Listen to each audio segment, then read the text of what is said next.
This is the Surly Grognards for January 9th, 2017. This is Peter Bowman, and as always, I'm joined by my good friend and co-host, Eric Carlson. How are you doing tonight, Eric? I'm doing all right. Excellent. So,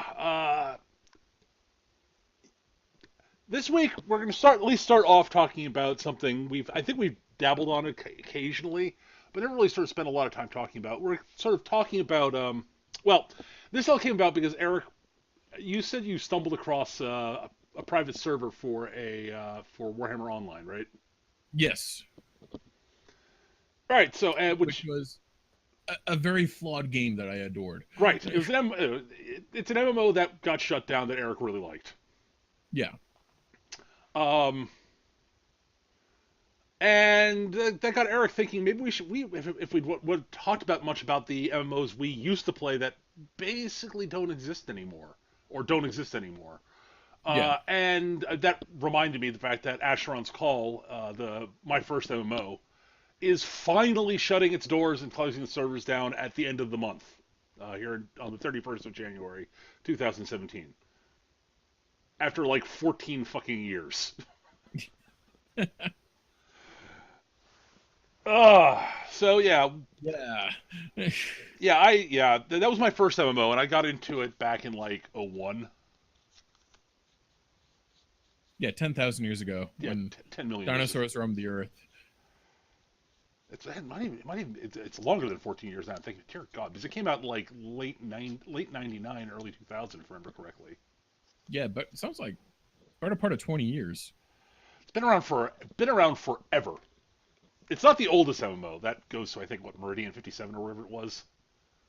It's something like that. Yeah, and Is then it still up and running? I have no idea. And Ultima Online, then EverQuest, Yep. EverQuest was my first exposure to actually trying to play an MMO. Yeah, that didn't last long for me. Yeah, EverQuest was a game I heard about and wasn't terribly interested in. Dark Age of Camelot was the one that really got me. Yeah, I remember. That. I think that still technically exists. I think it's still up. Interesting. I think Mythic still has it up and running. Huh. Let me check. I thought Mythic died. Oh, they might have. I mean, they got kind of fucked over by EA. Not gonna lie, and their own Supposedly, incompetence. yeah. Apparently, they had a hotfix patch on the 23rd of December 2016. No shit. So Dark Age of Camelot's still kicking. Good for them. A lot of the old, like a lot of the really old ones are still around. Weirdly, like Yeah, I think Ultima Online might still be around, and I know EverQuest is. I know EverQuest is still kicking around. I know EverQuest 2 is still kicking around. Um, Warcraft, obviously. Yeah, Warcraft is much younger than most of those. Yeah. Hell, Warcraft came out after City of Heroes did. Did it? Hmm. I remember City of Shit. Heroes. Okay. Yeah, City of Heroes lost a chunk of its population to WoW. I remember when that Well, happened. everything lost a chunk of their population as Yes, it well. did. Yes, they did. Oh God. But yeah, so for my first MMO that I actually played any amount, as I said, I tried EverQuest and hated it. It did not click with me.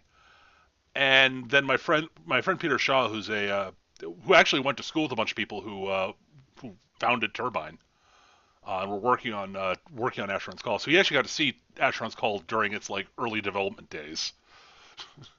Started playing it. And he basically finally convinced me to give it a try, and I dug it. I dug it much more than I thought it was going to be. I was like, but MMOs are stupid and lame. And wait, this is less stupid and lame. All right, maybe this doesn't suck as much as I thought it did.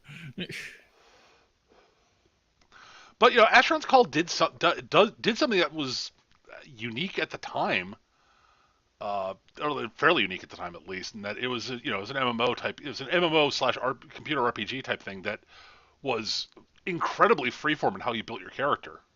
Mm. There were classes. What are those? But they literally didn't exist. there was ways there were archetypes that people sort of put that like they presented as a basic way to build your character. They were terrible.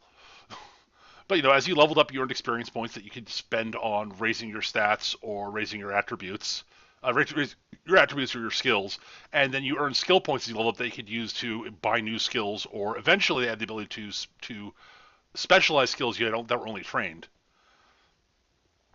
uh, which was actually really cool. So you could learn new stuff, and but you got to do it as you saw fit. which is pretty cool. Star Wars Galaxies did something similar. It Yep. had careers, but you advance a skill by using that skill.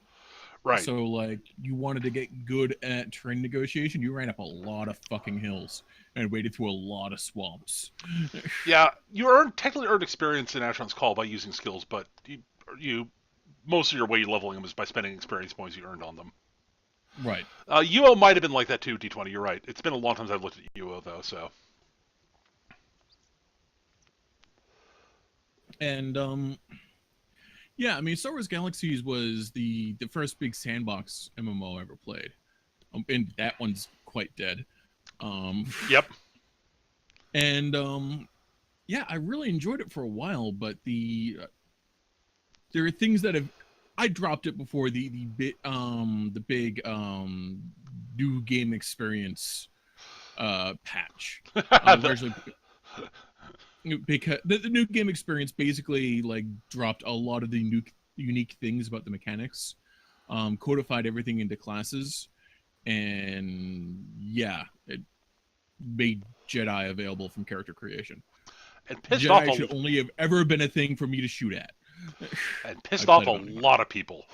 Yeah, yeah, and huge dip in population afterwards.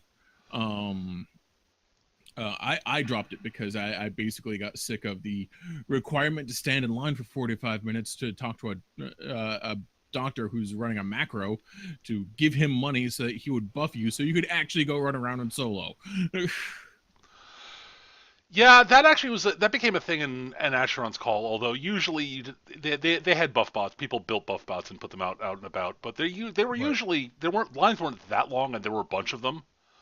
Yeah. And also the model for that was they buff most of them would like if a lot of them would buff for free, but people usually tip them afterwards. Yeah, no, and I'm exaggerating clearly, Yeah. but it was never 45 minutes. Just felt like that. But it would like there are a lot of things Star Wars Galaxies did right. The space combat, the ability to basically build your own spaceship. I mean, Yep. you had a hull that you based it on, like a TIE Interceptor or a YT-1300 or whatever ship you had. But you could load it up with whatever guns and droid interface and armor panels and shields and all of that, whatever you wanted, like within the limits of the hull. Yep. And the crafting system was infuriating for me, but addicting for other people. Right. And there are people out there that they didn't do anything but craft. They gathered resources and they crafted and they sold shit in basically city made or player made cities, because everything is freaking player driven in that. Yep. That was the big sort of dividing thing with Galaxies, if I remember correctly. It was really player driven. Yeah. Yeah, I thought that was interesting. I never played Galaxies. I watched some people playing it and realized very quickly that I don't think I would have enjoyed the gameplay in it. But and also at the time I was more focused on Asheron's Call or Dark Age of Camelot at the time.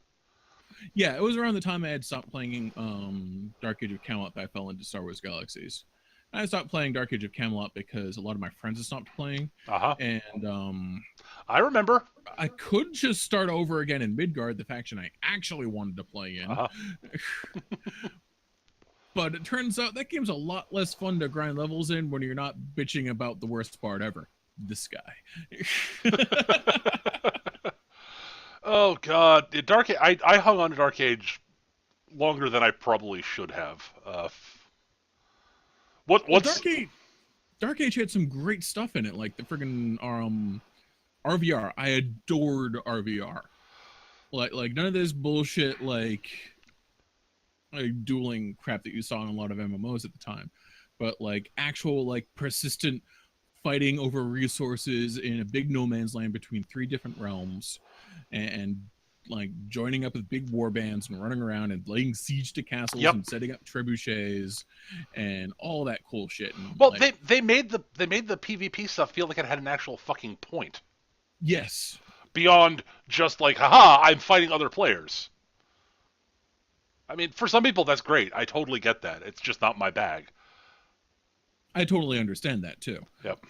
But the scale of it was what really got me, and the variety of it, like setting up siege engines, Yep. setting out squads of stealthers to disable the siege engines and kill their healers, and that was fucking awesome. I didn't do a ton of the RVR in that, but I admit I would quite often get involved in the either defense or clearing out of the holding out or clearing out of the Darkness Falls dungeon, Yep. which was immense. It was far more entertaining than I thought it was going to be. Yeah, because it would be hours before it was cleared out, because you have stealthers that would go and like find like little like nooks and crannies and then log out and then come back in hours later to start like stirring up trouble, and that was great too. Mm-hmm. And the weird sort of camaraderie between stealthers between the three realms. Like stealthers do not fuck with other stealthers unless there are other people around. Yeah, I remember that. I remember being in a group after we had took Darkness Falls. This is late in my playing time. Most of the group was from the guild we were allied with. Eric and I were in the same guild. Right. And it was wonderful. That group was that grouping with those guys was great because they were not slaves to the group templates that a lot of the optimal quote optimal group templates. They just sort of they had there's certain like things you needed. You needed a bard, and you really wanted a warden and a druid for buffing and such and healing. But beyond that, they're like, yeah, we need a tank and some people to do DPS, and yeah, we'd like a mentalist, especially one with Manament. Oh look, Oh look, it's Peter's character. I stumbled into that just somehow. I don't know how. Like the character build I was most interested in was, oh, this is the one that does like the AOE dots and all this other crazy stuff, and it's got like cool ways to support itself, so I can sort of quasi solo when I want to, and yeah, this is great. This will be fun. And then I just found out that wow, this is in theory one of the most in demand classes in the game. Note I said in theory. Yeah, in theory. I played a ranger, the most trash class. Yeah, yeah. But yeah, we got like, they loved these guys loved having me along because I was I was actually reasonably good at playing a Manament and was actually pretty good at doing its thing in PvE. But we were doing that, and like so the group was like, as I said, the usual collection of healer buffers, a couple of tanks, and then just I was there, and we had a couple of stealthers along, a couple of Nightblades along, and we were wandering around. The Nightblades, we were going on there. Oop, they spotted a couple of Midgard assassins, Shadowblades. They said, guys, we spotted a couple of Shadowblades. All right, Mecha, you drop back a little bit so you can sort of see the corridor. Then we'll sucker them in because I don't think they see us. And yeah, we'll reveal one, and then we'll just have fun. And so the two Shadowblades started coming up. One of our Nightblades then proceeded to reveal one of them by doing an attack spell on them, and then I proceeded to go, okay, AOE dot, you guys are fucked. The two Shadowblades like, oh wait, we're taking DOT. Oh, we're screwed. They were very dead. Well, here's the funny thing, like, because the ranger was nominally a stealth class, it was a stealth sniper. Mm-hmm. I know, weird, I'm playing a sniper. You're playing both a stealth class and a sniper. I mean, what? Yeah, I know. It was my first MMO. Give me a break. I know. But and same thing in Darkness Falls. Like, it was pretty regularly. I'd be down there just like soloing and fucking around. Basically, because Darkness Falls is the most interesting thing to do that did not involve murdering other people. And it would flip over, and regularly, like the stealther kill teams would come by, notice a Lone Ranger, wave, and go by. Right. I remember one time a pair of I forget what the Midgard stealthers were called, the assassin class, Oh, but the they Midgards, the saw me sitting Shadowblades. there. Shadowblades. Shadowblades, yes, they saw me sitting there, um, just taking care of mobs, leveling up because they're like, we'll help him out. It'll be cool. If he accidentally pulls too much, we'll help him out. And we sat there like communicating entirely through emotes for like 20 minutes, half an hour, and then one of them like must have said something to his friend. They both bow, cry, and then kill me as the Zerg comes around the corner. It's like, sorry, guy, we have to keep up appearances in front of the others. Oh God. Yeah, I do have a lot of fond memories of Dark Age, despite all my legions of problems with that game. Because I had problems with that game. That game was flawed as all hell, but we didn't know any better, or I didn't know any better. Well, I mean, for me, it was I was used to having my actually enjoying PVE, so, like be able to solo and enjoying both PVE both solo and in groups from playing Asheron's Call, which was a Right. much better PVE game than Dark Age of Camelot was. Right. And for people who wanted to do like actual straight up one-on-one fights, from everything I understand, it was a much better PvP game for that. Mm. Just because mechanically Asheron's Call was built like you could actually manually dodge attacks. Well, that's pretty cool. Yeah. Yeah, and the thing is though, like it was clear that Dark Age was built from the ground up for group PvP. Oh God, yeah, absolutely. And that's one of the things I respected most about that game. Even if I didn't enjoy that aspect of it as much as other people did. I thoroughly loved that. Oh, sure. I totally get it, as Especially I said. the old stealther gank teams.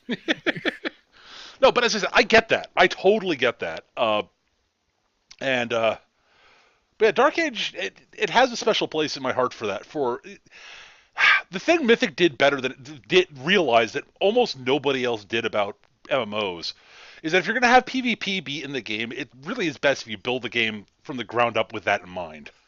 Yes. So like a lot of their design decisions were based around the fact that yes, these classes are going to be operating in groups together, fighting against people from other realms. So there were places to the other realms wouldn't be fucking with the players who were just didn't really want to get involved in that. But on top of that, they realized that well, if we're going to build the game around PvP, we should make sure our PvP has like a reason to exist and like Yeah. Because you had the whole relic thing where right. whoever held the relic got XP bonuses for the entire realm. Right, and if you held more, and if you held multiple, if you held a significant number of the frontier, you're that's what opened up access to Darkness Falls Yep. for your realm. So that it was. They I thought also made the brilliant move of making it a three faction game, that was a big plus. Yeah. which is kind of honestly part of the downfall of Warhammer Online. Yeah. Like I don't know. Warhammer Online was Mythic's other big MMO, and that was based on well, surprisingly, the Warhammer IP. Yep. Or you had the two grand alliances fighting against one another, Order and Destruction, and sort of a similar idea where you had these big frontiers that you would push back and forth between the two, with the goal of eventually attacking that alliance's capital city, which is where all the best loot and stuff was, and it was loads of fun to attack a city. Not gonna lie. Cool. And the thing is, it's Warhammer, so you could support as many factions as you want because no one really gets along that well in Warhammer. Yep. But they decided to go with two factions, and while at the time there was a pretty vocal group of people inside the game advocating for a third faction, I always looked at it and went, "Look at the maps, guys! Look at the way everything's set up. You'd have to build an entire game from the ground up to add a third faction." Oh yeah, they'd have had to restructure. Not only the fact that they would be gimped with 4 population. Yep. No, it made the yeah. I totally get why they went with two factions in that. And I remember you guys playing it. I remember I actually played it for a little while with you guys also, but Yep. it had the problem for me that again I'm not as big a PvP guy as you guys are. Most of the rest of you guys were, and I had City of Heroes to play at the time. Yes. So it's like, oh, let's see. I could play Dark Age. I could play Warhammer Online, or I could play a game where A, I get to be a superhero, and B, the the PvE content is actually fun. But dude, you get to be a black orc and block an entire door by yourself. I loved doing that. Super hero, Eric. I had superpowers. I could I got fly. to kill high elves by kicking them in the nuts. I got to fly and throw energy blasts, or I also got to throw energy blasts, which happened to be sorcerers that were throwing at the enemy. did anybody in Dark Age? Did anyone in Warhammer Online fly or teleport or have super You know jump? what? I remember when Aeon came out, there was this big thing about you get to fly in an MMO. I was like, City of Heroes has been doing that for years. What the hell are you guys talking about? Yeah, and oh my god. But yeah, I just remember getting into City and just like I think one of the first things I saw is remember my friend Jesse was playing it. Is in the early beta, and what sold me on getting myself into the beta for it was, but we were a bunch of my friend Peter Shaw, Joey, our friend Joey, and I were over at Jesse's place for our weekly tabletop game at the time, Right. and we were we'd wrapped up for the game for the evening, and we often just hung out afterwards, had dinner and watch. Well, I think we actually often would watch Iron Chef. But Jesse was playing City of Heroes the beta at the time, and he basically showed off and let Joey create a character. Joey made what the character that he eventually rebuilt when he actually got into the game. And he was a defender with the radiation blast secondary for his attacks, and it had the X-ray laser I beams, and I'm like, Yes. the attack. The thing about it is the animation that emanated from his eyes. It was his beam attack. It's like that. I was just like, okay, I'm sold. I remember you got me into the City of Villains. Heroes by A.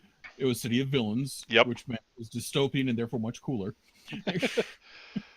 And you brought over your laptop one time for game night. Yep. And you're like, here, try this out. It's like, oh my god, this character creator is awesome. I'm gonna make a powered armored space badger. And you did. And I did. And then I ended up transferring that character concept when I eventually bought the game over to be my main character, Vrarg, this powered armored space badger. Yep. Complete with power fists. It was great. The character creator City of Heroes was fantastic. Oh, absolutely. Oh, beautiful. And the friggin' bizarre space age technology they used, like the optimization in that was great for the time, because the amount of particle effects that would be going off at any point in time in any kind of group play, and never did the game ever chunk. Yeah, basically no. It handled that sort of shit better than I remember our friend Chris was just baffled by it. He's like his computer was much more potent than yours at the time. And you see Right. the amount of particle effects to be flying around while you were playing City of Villains, and he's say, but even a third of that in galaxies, and my computer would start chugging. The hell? Yeah. What the hell did Cryptic do? And it's not only that. I was friggin' playing the I remember he really went nuts when it was like my electric brute. So it was like the constant red lightning everywhere. Yep. With like an ice corruptor and like something else particle effect heavy, and we're doing a fight against what were they, the war shades, Uh, the what the good guy oh, friggin' oh, aliens, Chaldeans. Chaldeans, yes. And so it was particle effects everywhere. Like you could barely see what was going on for all the lightning and energy effects going on, and it was running perfectly smooth. And Chris is like, "How are you doing that?" Yep. The other thing I absolutely adored about that is it took them a while to put. It took them a few months to put them in after launch, but They are one of the only games I've ever seen that has ever managed to get capes right in an MMO. Yes, Like seriously, like I don't like and they trench coats. and trench, but just the capes, like they wouldn't clip through your legs when you ran and such. They float, but they also flowed properly. They had the physics for them down right, and like nobody else has done that. Except probably Champions Online, but because that Cryptic made that also. So, Yeah, I was but gonna say like the capes are pretty good in Star Trek, but that was also cryptic. yeah, except they clip weirdly too, though. Not usually. No, but I can count on one hand the amount of times I've noticed the my honor guard cloak yeah, clipping on. but like I've noticed like they'll just like randomly animate in weird directions, especially like for God help me if you have a loincloth. Yeah. Okay. Yeah. The loincloths are a problem. Yes. They just randomly start going like flying in random directions and running. You're like, this is not how they work, guys. Oh, never mind. Why is my ass clipping 14 inches past my loincloth? Yeah, which is a shame, but Yeah. But yeah, but ignoring that, like but like City of Heroes, like beyond all that, it's just, what I loved most, the two things I loved most about that, was beyond the fact that the combat was fun, satisfying, and fighting against doing PVE stuff, you actually felt like a big damn. It recreated what you were trying to do, was make you feel like a big damn hero. Yes. Absolutely. But and it was a lot of fun. But I also really loved the fact that despite the fact that it was sort of technically speaking a class-based system, oh god, it was really freeform in how you built your character, Oh yeah. and Like like and like the choices you made felt like they mattered. the my electric brute with all his Vandergraaf with all his red lightning played entirely differently from Vrog, my energy melee slash invulnerability brute. Yeah, Like same they were same. two entirely different guys. One was all AOE, the other one just fuck you up in one on one. Yeah, and those were two guys of the same putative class. Yeah, they're the same class, but they played entirely differently. Yep. They did a wonderful job with that overall, and Yeah, I but like also really like the elite classes they added for veterans, yes, like the Keldians for hero side and the Arachnos soldier slash widow for villain side. yep. And even then, like no two Arachno soldiers I ever saw were similar. I mean, crab spiders tended to be fairly similar to one another, and Well, that's because they all had the friggin' giant like robot limbs coming up over their shoulders, and of course you want to use those as much as possible. right. The elite classes tended to be fairly the elite most war shades tended to be similar to each other. Most peacebringers tend to be similar to each other, and most of the individual within of particular subtypes of the arachno soldiers tended to be similar, but they weren't Right. identical. But Yeah. the other thing I really loved about that game is how they handled sort of the way normally classes did gear with the power enhancement system. Oh yeah. I mean, it wasn't like it wasn't super innovative, but it just it basically you got these bits of gear that you use to modify your powers, and Well, they here's the best part: they didn't affect your how your character looked at all. right. Your gear literally did nothing to change what your character looked like. It just changed. It affected how effective you were at playing and what you did. Yeah. And the really cool thing is they eventually added the really crazy ones, the invention ones later, that were really much more powerful. This is when they added the crafting system in. Uh, but the really interesting thing about the inventions was, despite the fact that they were very clearly better, the game was still completely playable off of the store bought stuff. Yep.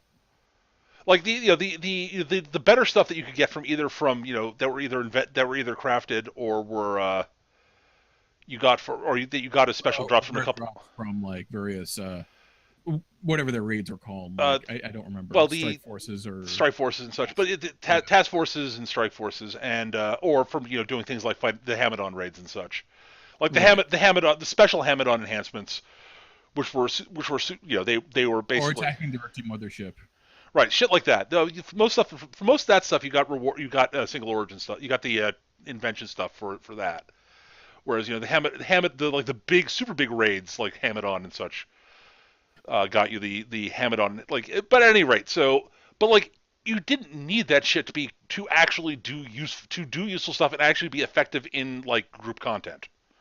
You were clearly better with those things, but it was like you could still contribute pretty damn well without them.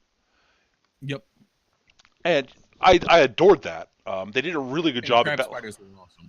My God, I love my crab spider. the crab spider was very cool. I liked it a lot. But I mean, there is nothing better than like hunching over and having the freaking like giant freaking mechanical arms like jerk back as they volley fired plasma bolts into whatever you were fighting. That was just so great. God, the animations for the powers were so good. Yeah. But at any rate, it's really interesting just looking at what What if I can find a private server for City of Heroes? No, you can't. they don't exist. Oh, it's a shame. You'd probably be playing on it right now if they did. I have no idea what you're talking about. They have dragged me along. Probably, yeah. We both love that game. That game was done a grave disservice, unfortunately. Yep. I'm still annoyed about it, and I still don't. I still refuse to give NCSoft my money, but I'm not like angry about it anymore. Right. It's just a case of fuck it, don't care. It's like yeah, whatever. I mean, I'm not surprised if all MMOs eventually will shut down, and like the fact like a game like City of Heroes lasting as long, not City of Heroes, Astro's Call lasting as long as it has is surprising, to be totally honest. Yeah, it's an outlier, absolutely. But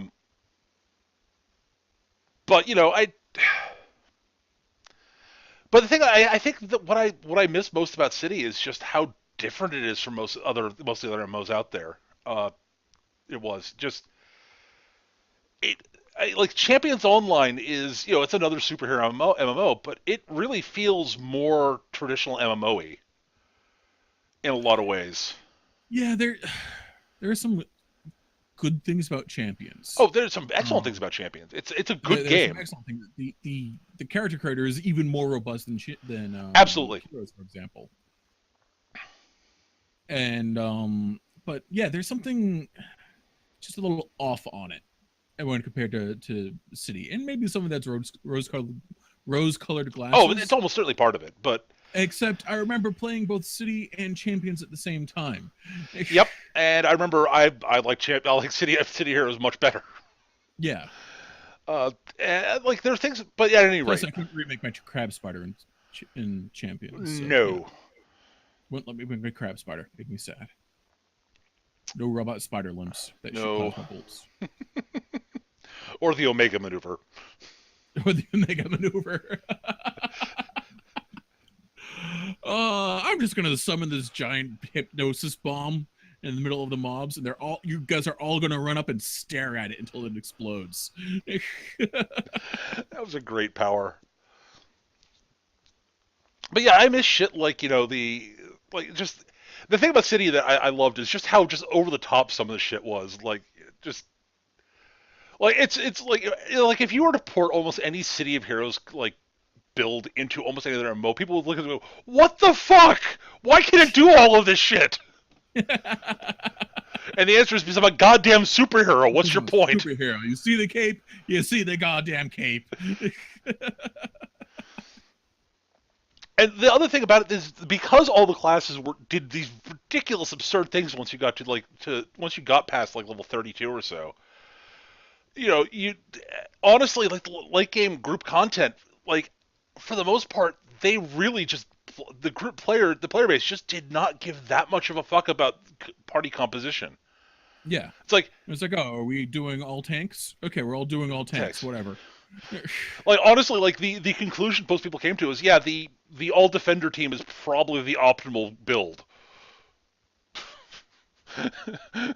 Yeah. Defenders, the support, the buff debuff buffer slash debuffer slash healing primary and offense secondary class. Yeah.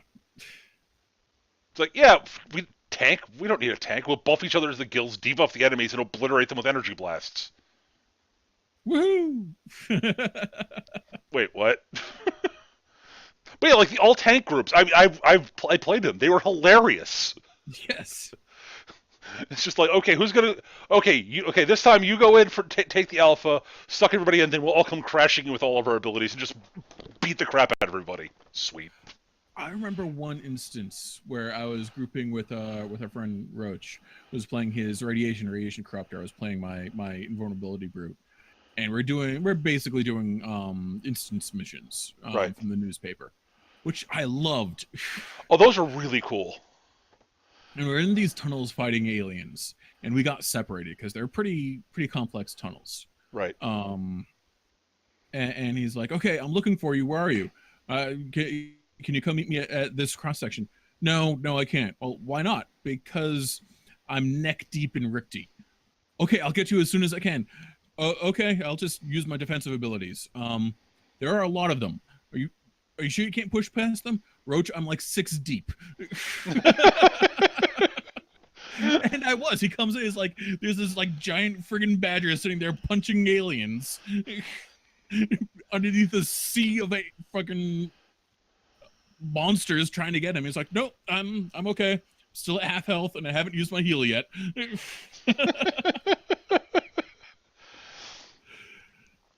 Oh my god, just the level of just insane, like that's not like atypical. Like most classes could find such like a defender would look at that sort of thing and would handle it completely differently. But like that, a large number of enemies are like, yeah, I'll just kite some of them, do this, slow those guys down, do this, and whittle them down until somebody can come and help me. And occasionally there are outlier builds that happen over time which could do that and just obliterate them. Like for a long while, the fire armor, fire melee tanks could just laugh at everything. I know I had one. Uh,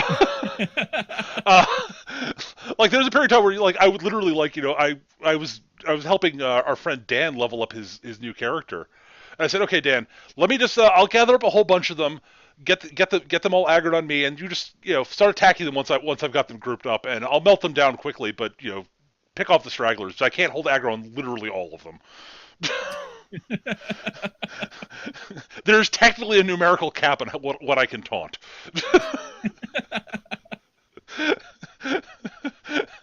So I just pulled like 5 or 6 spawns on top of me, started setting everything on fire, and Dan just was playing his martial artist, started kicking the crap out of something. He's just sort of going, "Why is this reasonable, Peter?" I'm like, "Well, when you get to high levels with that character, I basically could pull these things here, and I just stand here, and you dive in. Like you could probably dive into several spawns and just laugh at them, and you'd kill them faster than I would." You're not a survival, but your offense is way better than mine is. Well, asterisk. The fire tank at that point was a little overtuned. Dirty Invasion was also something that. Oh my god, that was so cool! It was this big event they did in City of Heroes and Villains, where the aliens were invading, and it was a lead up to their big new patch of the new zone that was all themed around fighting the Rikti, and their crashed mothership, and like these rifts would open up in the sky, and these destroyers would come in and start like dropping bombs and firing energy blasts into the street, and then Rikti would start teleporting in these big mobs, and it was all tuned in such a weird way, like again weird cryptic code, where the mob would auto level to whatever was fighting it, and somehow would equalize for whoever was fighting it. So you could have like a max level guy and some guys straight out of the freaking starting zone, and it would treat them both the same, and they both do comparable damage to it. They did it was voodoo. I swear to God. Yeah, it was so fucking weird. It didn't work perfectly, but it worked way better than it had any fucking right to. Yeah. Oh my god, the Rikti invasion, and I love shit like that. The thing is, like, I love shit like that. It's one of the things I loved from Asheron's Call way back in the day. When, like, the Asheron's Call... I remember the Rikti invasion, like, I was with a bunch of people, and we're fighting off the ground troops, and we're like, you take the destroyer? Oh no, flyers, get up there and try to take out the destroyer. So everyone that could fly flew up to the destroyer and started like blasting it or landing on top of it and punching it. And yeah, you could take out the destroyers. It wasn't easy. It wasn't easy, but it was totally worth it to see the flaming wreck go crashing down in the It middle was of the so cool. highway. But yeah, like the thing I loved about like Asheron's Call back in the day was the devs were like seriously start changing the game world for like storyline events, and they did this Mm, like regularly. Like the first big, like one of the big early menaces in Asheron's Call were the sort of the big bad guys behind the scenes were the shadows, these sort of incorporeal, shadowy creatures. Um, they looked like they looked like literal shadows, right. and they were the major bad guys, and they had these, and they eventually added these things called grievers, which are these crazy spider monster things that were like pets of the shadows at the time. And it turned out the shadows were working for the big demon boss Baelzeron. Um, and Right. the first big event was like literally, so the devs basically said, okay, everybody, before the next patch, which is going to be on Wednesday, like on like whatever, like Wednesday, let's say. Yeah, before you log out on Wednesday night, we'd recommend that you may want to consider if you tend to log out in Arwick, you may want to consider moving somewhere else. And a lot of people sort of didn't really pay that any mind. Like there are a bunch of people in forums going, why are they talking about? Yeah, whatever. What are they going to do? Blow up Arwick? Yeah, that's Yeah. what they did. We're blowing up Harwick. They literally blew up the major trade city because it was because the shadows decided to blow up the major trade city. They blew up three separate towns. So basically, when you logged in after the patch, Auric was now a crater. Literally a giant blasted crater, at the bottom of which were a bunch of grievers, and there's a big shadow spire floating above it. And it was the same for two other towns. I can't remember which they were. And it's just like what? And this is when you realize that what the Asheron's Calls dev said that the storyline mattered and shit would get real. Shit actually would get real. And they would do shit like that all over the place. And they had this wonderful event much later on, uh, because they like across like they had these big crystal things, they had these big sort of things called crystalline shards that would float around. You could blow them up to get these little shard things, and if you got enough the shard things, you could put them in or build a really cool suit of armor. And they also would every now and then reveal there was a fully intact crystal, and the first person on the server to break the crystal would get the bits to make a unique suit of armor that would be unique to that was actually unique to that server. Like there was one suit of and like it would respawn eventually, and you get a slightly less good version of that armor. But like the first crystal blown up gave a unique suit of armor that was literally one of per server. And people and That's like, but like oh my so, god, the fights that would happen over that. well, people didn't realize it at first. But yeah, and like the later crystals didn't have the unique armor. It was literally the first crystal that had the unique armor. So nobody knew. But like all the big crystals, like everyone realized, okay, these crystals have big prizes. Sweet, let's go smash them when we find out about them. And then they started dripping this lore as people went along. And then by the time they're getting, like people realized, wait a minute, these crystals are apparently like tied into this whole legend of Baelzeron. It was this powerful demon thing who's apparently like behind the shadows and shit. Um, we should be smashing these things? The devs don't generally like the Astral Call devs don't really bullshit about this sort of thing. Usually, we've seen them not. And then like people realize, and then they drop the bit of lore. Yep. By the way, people, you've smashed all but one of the crystals. And oh, you finally found the bit of information about what you finally found all the bit that ties all the lore we've dropped together. We realized that the crystals were the things that were forming the prison, holding Baelzeron at bay. There's one crystal left. That crystal so got smashed. And the crystal. No, here's the thing. So the crystal was played. The last crystal was in this dungeon. You had to be PvP flagged to get in. I can see where this is going. Right. And the thing was, is they're like, okay, and the devs basically said, yep, if the crystal, and they actually said flat out, if this crystal is destroyed if the crystals are destroyed, this final crystal is destroyed by the time we do the next month's patch, Baelzeron will be free, and we will actually have Baelzeron free in the world. So if you want to protect the world from Balezeron, don't let the crystal be smashed. And so it created these giant war parties of people on both sides. For either like people going, "Cool, we'll smash crystal, get loot," or "Cool, well, I want to see what Balezeron does." And people going, "No!" See how that goes. And like on a couple of the servers, the crystal went down pretty quickly. Unshockingly, on Darktide, the PvP server, it went down fast. Uh, Yeah. but it turned out that on one server, it was holding out.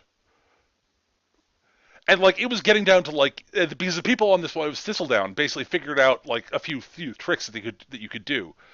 Like one thing that had been learned really early on Asheron's Call is that when monsters killed players, they earned experience. Oh. And they were like, okay, and the experience went to making the monster. The way it went was it went into the monster's defenses basically and its hit points. And so the defenders eventually realized, okay, if we actually like have people like attack the Herald Crystal and this Griever that's here, we can actually level the two of them up and make it harder for the attackers to actually, to actually take it. This is figured out a couple of servers, the couple last holdouts. There's one server that held out pretty long also, but it was actually eventually taken in by people actually like. So what the Asheron's Call devs did, they realized, well, okay, it came down to Thistledown. They realized, okay, we really have to have it be like, yes, Bale's Run will be free, but we can't like, we have to break the last crystal, but we don't want to do it in just like, just automatically. These people at Thistledown have worked so hard to keep this crystal up and alive. We don't want to do it in a lame sort of way. How are we going to do this? All right. Well, fine. We'll do a dev thing. We'll send in like we'll attack with a bunch of like named NPC monsters that like we did during the Shadow invasions. We'll bust those guys out, send them in, and attack. But at the same time, we're gonna go back to this thing we did or event we did early on, where we actually had the Shadow leaders contact a bunch of the major leaders of the monarchies, monarchies was the Asheron's Call term for guilds. Right. And so they taunted a bunch of them and basically offered them a deal for like, you get cool stuff, but you have to like, help us out when we ask. You owe us a favor. We'll give you cool stuff if you do. And a lot of the monarchs sort of said, yeah, no, but a bunch of them said yes. Right. And so the devs actually teleported these guys who were still playing to a meeting with the Shadow leaders who basically said, okay, we're calling in our marker. You're helping us smash the Herald Crystal. Oh, this is on Thistledown, and apparently a couple of them, like a couple of monarchs said, fine, we agree. One of them attacked, and a couple of them just literally just turned and ran. That's awesome. So they went in with the named shadows, like Black Pharaoh was one of them. I forget the other ones, and the guild leaders.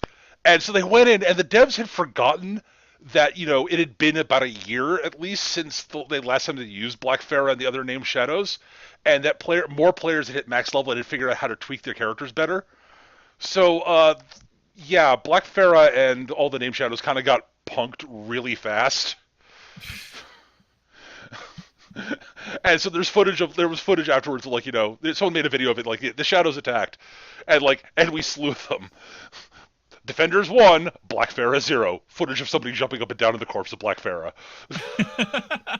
And so the devs went, whoops, okay, let's update their stats and be more appropriate for modern times and send them in. And they eventually managed to between the players, the monarchy they actually pulled in through the story stuff they did, and the buffed up Shadow leaders, they eventually managed to destroy Herald on the last day. And so what they ended up doing was, when the patch went live, on Thistledown there was a statue to the defenders of the crystal, because they're like, yeah, you guys, we had to break the crystal, but you guys deserve some recognition. So they built a statue on Thistledown. It's only on Thistledown, sort of commemorating the defenders of the crystal. And so Balezeron was free, and they had an NPC Balezeron run by the devs who would run around and do stuff. Awesome. And they had they brought Asheron back, the actual titular guy who basically created the thing that pulled all the player characters to the world that Asheron's Call takes place on. Right. And like so, Acheron and Bale's got into fights, and they had scripted dialogue between the two. And in one case, the devs forgot to actually turn on Acheron's defensive buffs, so when Bale's attacked, he completely one shot him. And so the guy running down, Bale's said, "Oh, very clever, Acheron, teleporting away at the last second. I never would have seen that coming. Damn you." I remember Galaxies did similar shit. Yeah. Where the devs would like have these big events because the RP community in Galaxies was huge and occasionally annoying, but mostly pretty damn cool. Right. With like guild wars and like actual running like of contraband between systems and trying to dealing with either Imperial security or pirates attacking your freighters and that kind of shit. Like seriously, the community was really great in Galaxies, and yeah, and like occasionally the devs would get in on it, and like Darth Vader or Boba Fett would show up. um, Chris, a mutual friend of mine and Peter's, actually got an achievement in that he impressed the dev running Boba Fett by basically talking a logic circle, a piratical logic circle around Boba Fett's head to get the cookie so they could get away. The dev was like, "All right, that was pretty good. You now have a new title. Click." And the title was something like, "Anara Kell has a unique personality."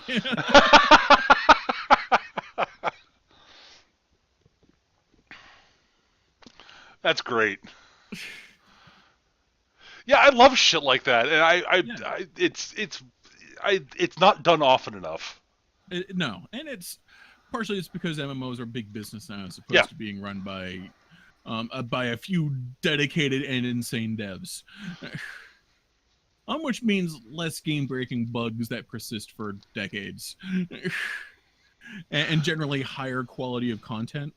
But it does mean you miss out on awesome things like the two big named characters having a random duke out in the middle of the market square, or Boba Fett giving you a cookie for being able to talk a logic circle around him.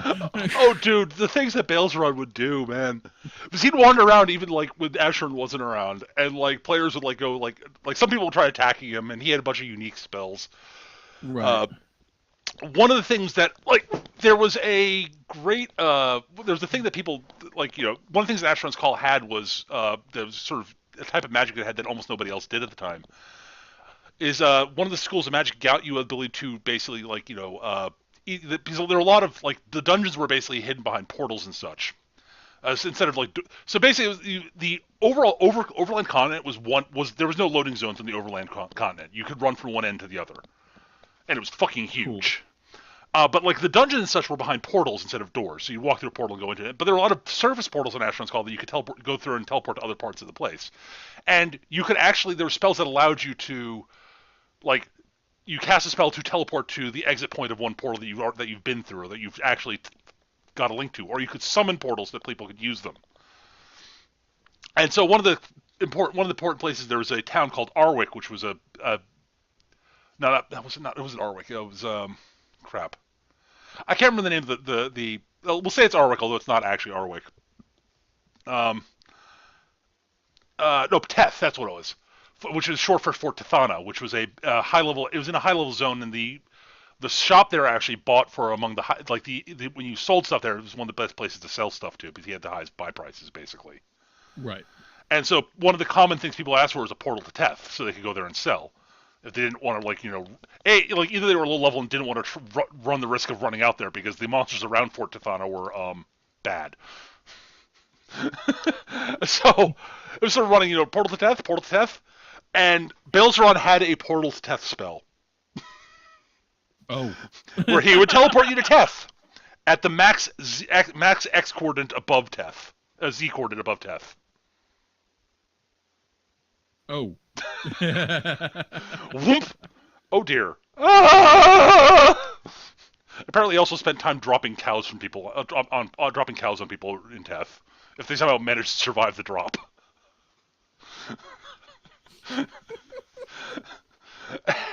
But like I know Awesome. people like will like there's a period where time when like one of the these things you get called pyreal motes, which are used they're loot drop from golems that you could craft. You smush them together basically to create a pyral ingot that you can use to build these things called Atlan weapons, which are really cool. And so, but the thing is, the in-game image for the small one, the pyral mote, looked disturbingly like a Twinkie. And someone actually went up to Belzeron and offered him a pyral mote and said, "Hey Belzeron, dude, want a Twinkie?" That was the in-game that was one of the nicknames for the pyral motes. And God bless the dev. He proceeded to go, all right. He took it and said, yes, this cream filled treat has pleased this demon's tummy. I will reward you with a portal to death. Ah! They did shit like that all the time. God damn it. But he's had to like RPing with these guys being very silly, and it was hilarious. Oh god. But yeah, like shit like that.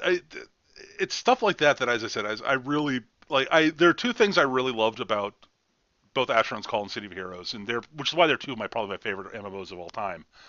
Mm, Was the combination of the ability to build the character I wanted to build mm. because it was so because and the lack of really sort of defined roles that were needed for combat.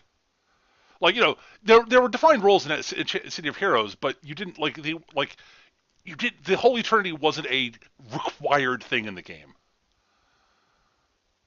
And Asheron's Call, character builds ended up being very self-sufficient generally. So like nobody really built for it built a dedicated tank or a dedicated healer Right. because everybody ended up basically being able to do most stuff in some like most. It was rare that you'd see a Yeah. character that couldn't do DPS and heal themselves and buff their defenses and be able to survive a significant amount of aggro. Yeah, Um, and that was the problem with big freeform things, which is the death knell of Galaxies before the new game experience, was that you ended up with optimal builds that yep, were just stupid. Like, remember, what was it? Whatever the Star Wars martial art is, like the Tirakasi I think it was. Tirakasi, yes. Like, someone went all into Tirakasi was just unbeatable. Like, they had ridiculous range defense. They would just gut you in melee. Like, they just, it's like, yes, I have worked my way up to being a Jedi, and now I don't use a lightsaber because it's better for me to just punch you. Yeah, that in theory should have been a bigger problem for Asheron's Call than it was because there were definitely like optimal builds in Asheron's Call, and yet it didn't. You were still like everyone was. It just didn't really seem to matter for some reason, and I don't know why. Like people would build like I know people who intentionally there are people who intentionally built like not optimally, and they still were able to do whatever they wanted for the most part. And like they weren't like there wasn't like, oh, your build is suboptimal, you don't have X, Y, and Z, you can't group with us. It was, oh, fuck it, sure, join us, whatever, we'll go kill shit. Can you survive fighting a spawn of a couple spawns of this stuff? Yeah, okay, whatever, let's go. If I don't have to think about babysitting you, I don't give a flying fuck what you do. Right, come along. Can you You kill? carry your own weight, then cool. Can you carry your own weight to a large degree? Of a degree? Sure, fine. You're not slowing us down? Sure, whatever. Let's go. More the merrier. Let's go kill shit. Let's go murder things. It worked very well. Yeah. I mean, Asheron's Call was never my bag. Oh no, and I totally get that. It was not everyone's bag. But yeah, I loved me some City of X, Oh god, yeah. and loved me some Warhammer Online, mostly because I adored the RVR, the Hmm. Realm versus Realm, Yep. and partially because there are basically two ways that it boiled down to, both of which I really liked, which was the giant like masses of warbands crashing into each other, Right. laying siege to keeps and such, and the sneaky commando teams that would go in and like to whatever zone was not currently hosting the Zerg crash, and like start capping things and like then you'd run into other commando teams, and you have these like little like skirmishes, and yeah, both of those were loads of fun, and I really enjoyed. And they're like really heroic, like last minute holdouts. I remember for so many times. like holding the last floor on a keep, waiting for the tick to flip over, to flip the zone for destruction, and it's like it was like 2 tanks, 3 healers, and a sorceress. We're just sitting there holding that ramp desperately against 2 whole warbands. It's like 5, 4, 1 tank down, 3, 2 tanks down, 1. It's ours.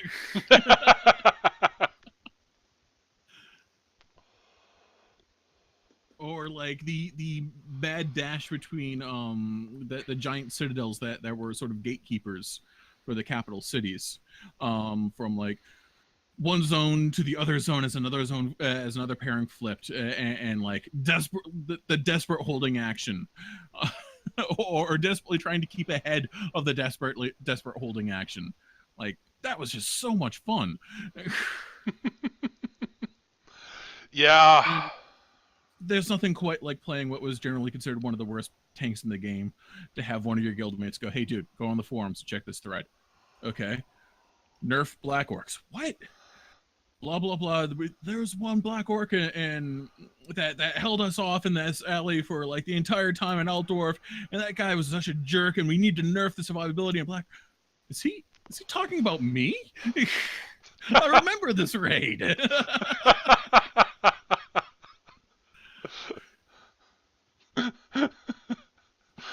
It was really funny because he did it in the general forums, and like there were people that were in that raid. It's like, yeah, that guy, fuck that guy, and like everyone else like, you guys are idiots. Why don't you just do that?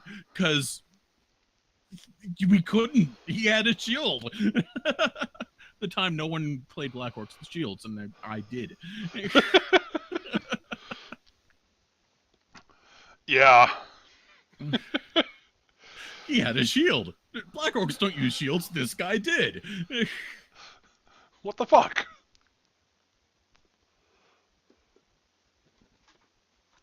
And yeah, just, or like the fucking holding the squig pens versus like freaking 2 warbands of order, and having them convinced there was another whole warband in here with us. It was just 2 groups.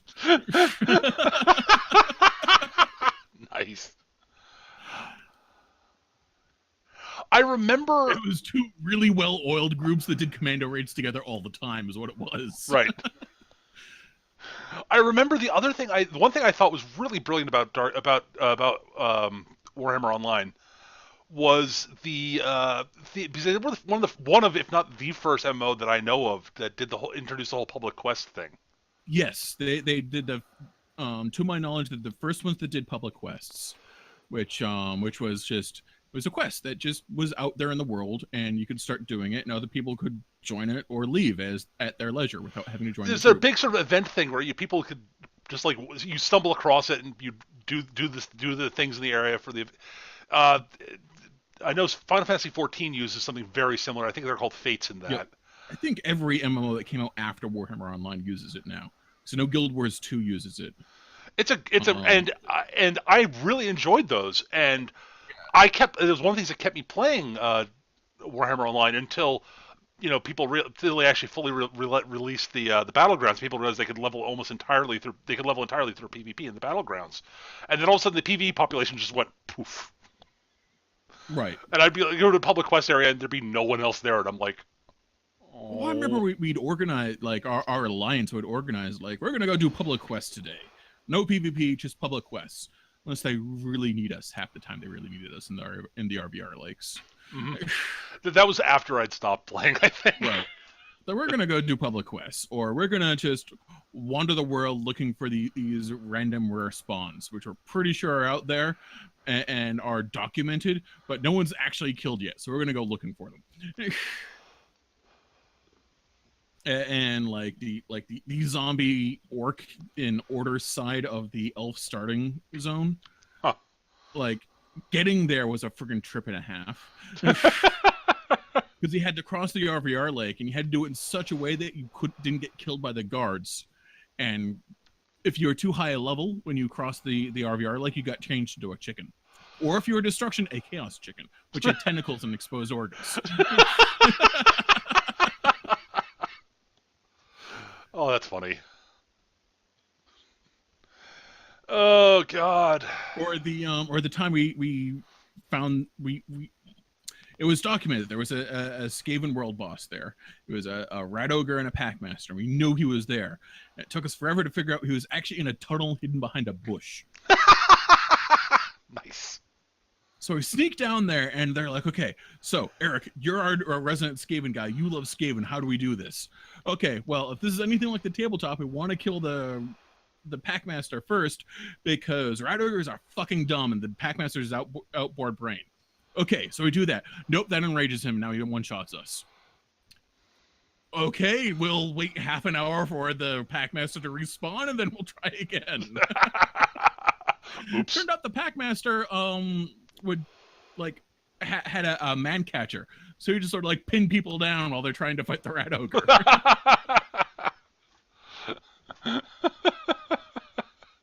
Oh, that's funny. No, it was like just random weird shit like that. I loved Warhammer. It's but eventually everyone ended up leaving for other games. My alliance fell apart, and I left too. And then like a year later, the game shut down. Yep. And a lot of it was just neglect and an almost dogged refusal to balance the classes. Yeah.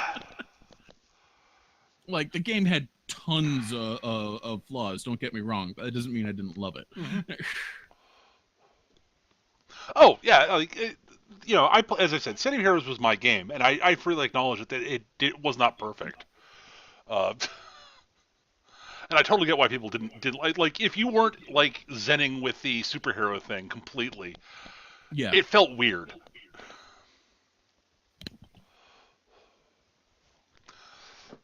And I know a lot of people didn't like the fact that the vast majority of the content was instanced. Yes. And I kind of understand that, but I always find it very frustrating. I find things that are almost completely open world to be. I find it occasionally really annoying and tedious. Well, I'm going off to do something, and then people sweep in and wipe it out before I can deal with it. And I'm like, but I have to wait for the respawn. Oh. Yeah, not gonna lie, like I had that issue with it initially at first, and then I played it and I was like, oh wow, I don't have to worry about anyone coming in and killing this mob that I need for a quest. Oh my god, that's awesome. Yep. And like I can totally I just my sort of takeaway from it is I think MMOs need to do a better balance of the two.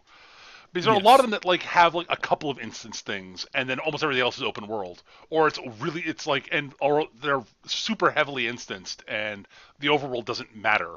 And that was sort of City of Heroes' issue for a lot of people, and I totally understand why they feel that way. Because the overworld didn't really felt like it mattered, except then they like start doing like the Rikti invasions. It's like, oh wait, yes. No. And then the Rikti invasion happened, and everything was better. And there was stuff that there was the Rikti invasion. And there was stuff that was awesome. I remember people like being really confused about but if you can fly, you just ignore all because you could fly or super jump, and like your travel powers meant that you basically could ignore the surface mobs when you're going between instance to instance. And people are like, but what's the point of the surface mobs then? Well, they're there for if you want to fight them. And there are some quests that you have to fight stuff on the surface. And yep, I remember that. And honestly, but it feels like it means that you act like a superhero. You zoom around. If you want to drop it and beat the crap out of some purse snatchers, go right the fuck ahead. And I remember there was purse snatching. There was actual purse snatching and harassment going on in the streets. Yep. Or outright murder and villains. Yep. So yeah, you could drop in and you could save the day, or do the murder yourself because, god damn it, I'm gonna kill that kid. Look at his stupid hair. It offends me. But yeah, it was, but for not, and that wasn't, but it still wasn't for everybody. And I totally get that. Yep. So it's I do know that there are a lot of people, like I will say this about City of Heroes fans. They are loyal to the death of that game. Oh geez, yeah. I remember when that game died. I saw like 15 like statesmen running around, all with about bios that basically boiled down to they killed my game, so I'm here to fucking protest. I, but I mean, and Which is funny because they killed statesmen in the game, if I remember they correctly. did.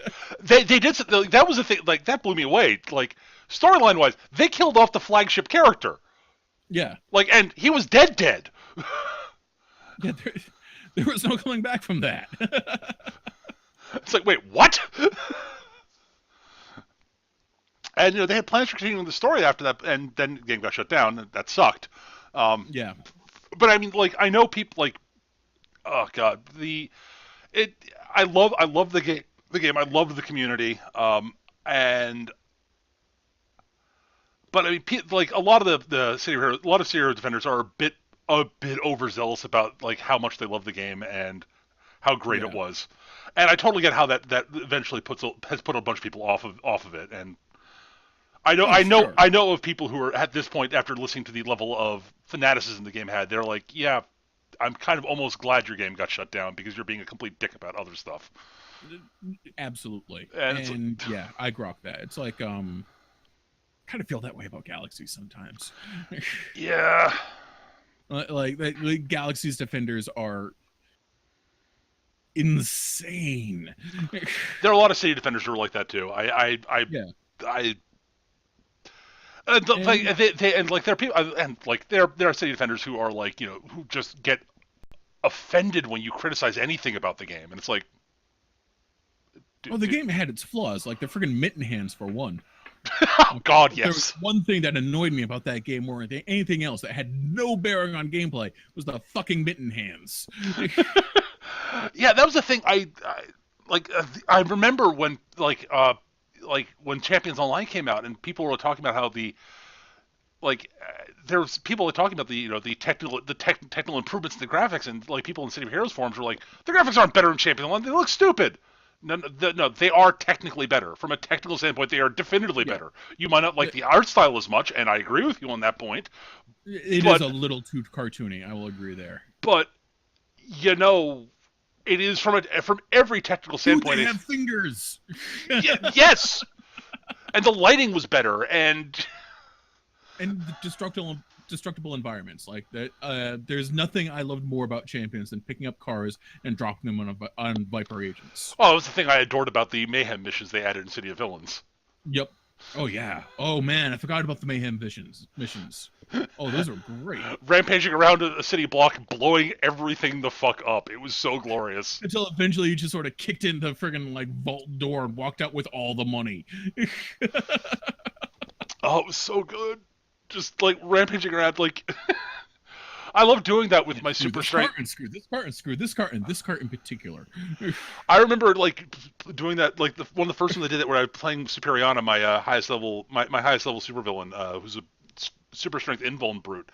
I remember flying over a parking lot, turning off light, dropping down the middle of a whole bunch of parked cars, using foot stomp, and watching like 8 cars fly off and explode all around me. Yes. And I was like, oh, this is great. Ah, smash! Bring it, longbow. I'll kick your asses. That's what I loved about yeah, I love doing that friggin' operative Mookerson, my crab spider. Yes, I called him operative Mookerson. His whole backstory was Arachnos had really good health care. So it was just like, oh, I'm being attacked by guys, so I'll just sort of take cover behind these vehicles. So you blow them up for me, and the leftovers I will destroy by firing blaster bolts everywhere because I have robot arms. Man, I love my crab spider. Yeah. So yeah, I will say it's at this point. I mean, we both played MMOs for a long time, and a lot of Yeah. our favorites are gone now. Although technically speaking, as I said, it turns out Dark Age of Camelot's still alive, which blows my mind. Admittedly, Yeah, when I I'm found out surprised it Asteroids, didn't die with. Yeah, I was shocked I'm a when little like surprised it didn't die with Mythic. yeah, Sam. I mean, honestly, I was shocked like a couple of years ago when I found Asteroid's Call was still kicking, and I'm like, wait, what? Really? Okay. I bet Dark Age still requires a subscription. Yeah, but yeah, like I still play MMOs. I play Yep. them much less than I used to. Yeah. Um, and that's one of the things I sort of I found is the MMOs I tend to still play every now and then are the ones I can just sort of they have a they tend to have things in sort of I sort of design concepts in common with the ones I used to play, and like they tend to be more or less either they often tend to be sort of free form in your character, like they're actual choices you have to make in character design. Right. Uh, like and they often have a lot of weird intricate details in what you when you in when you make choices in characters. It tends to little subtle change, little small little things that you choose that actually have effects. And there's usually like a lot of different, like there's a lot of information like floating around that you have to pay attention to. I that tends to be the sort of stuff that I tend to get into. And they tend, and they tend to. Well, the other thing I loved about like most of the games I'm talking about is that most of those are games that the ones I played were games where I could log in for like an hour or two, like half an hour to an hour and a half or something in that range, and felt like I actually did something.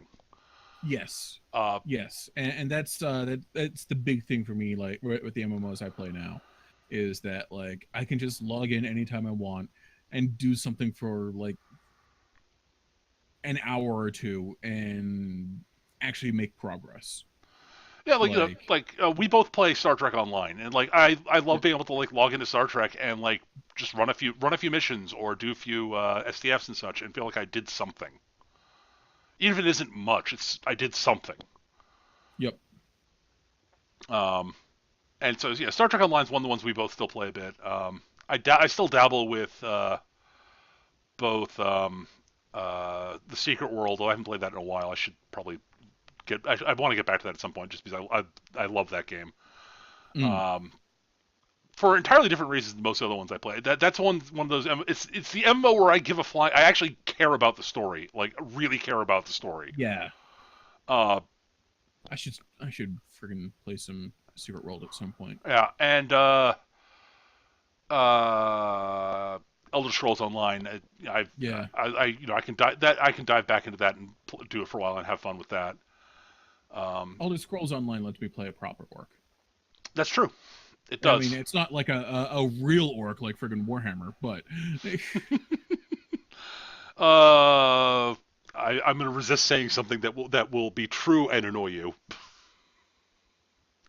oh god, About Elder Scrolls orcs. yeah, I know they're They're corrupted technically elves. elves. They're not even Yeah, corrupted fuck elves. that. They're technically elves. Yeah, fuck that. I don't believe that. They're mer. Nope, they are an entirely different species, and that's all just elvish. That's all Aldemary friggin' propaganda is what that is. Yeah. As much as I complain about a lot of stuff with Star Wars: The Old Republic, there's stuff to complain about the game. It definitely does have the ability to just dive in and do a couple of missions and feel like Yeah. you've done something. So The I things like. I like about the Old Republic and the things that I really don't, and yeah, I end up playing it pretty fanatically for like a month and then not touching it for a year. Yeah, I can see that. Oh God. And yeah, most of my problems with the Old Republic, like actual problems as opposed to things that just don't catch me, or have to do with their egregiously douchey friggin' free to play system. Ugh. It's better than it was at first. Yeah, That's damning with faint praise, but that is damning with faint praise.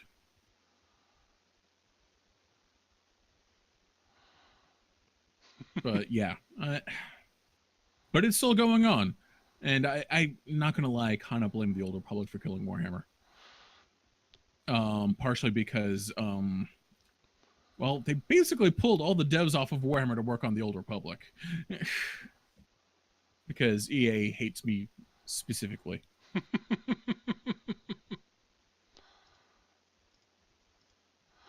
uh,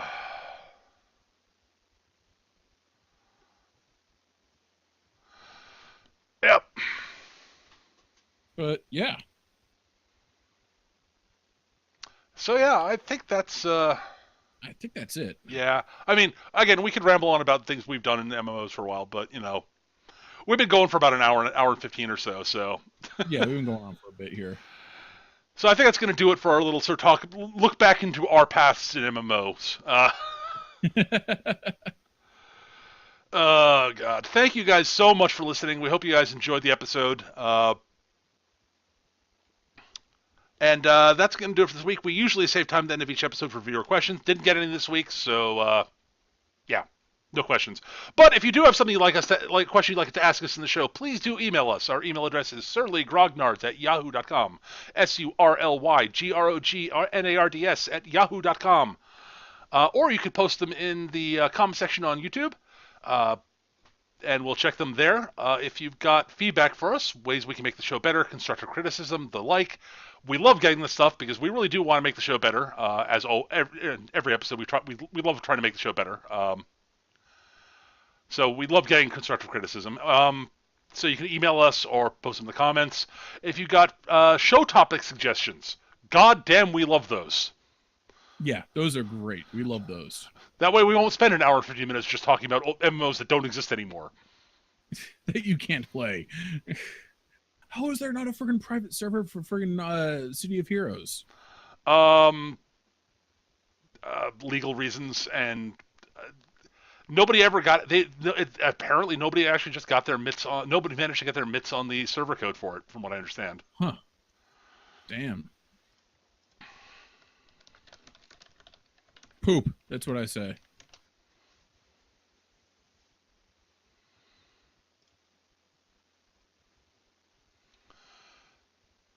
But yeah, like nobody's actually managed to like reverse engineer the client or anything like that. At least not last I checked. At any rate, yeah.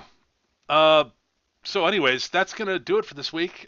We record the show Monday nights at 7 p.m. Eastern here on hitbox.tv/mecha-gm.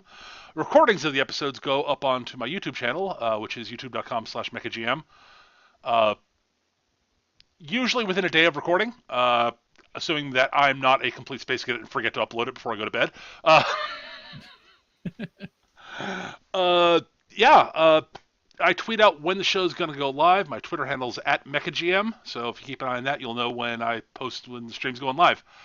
Thanks again. Thanks to the live audience for being here with us, and thank you everybody. We love seeing you guys. And yeah, that's gonna do it, I think. So until next time, thank you guys for listening, and we'll see you guys soon. Take care, everybody. Bye, humans.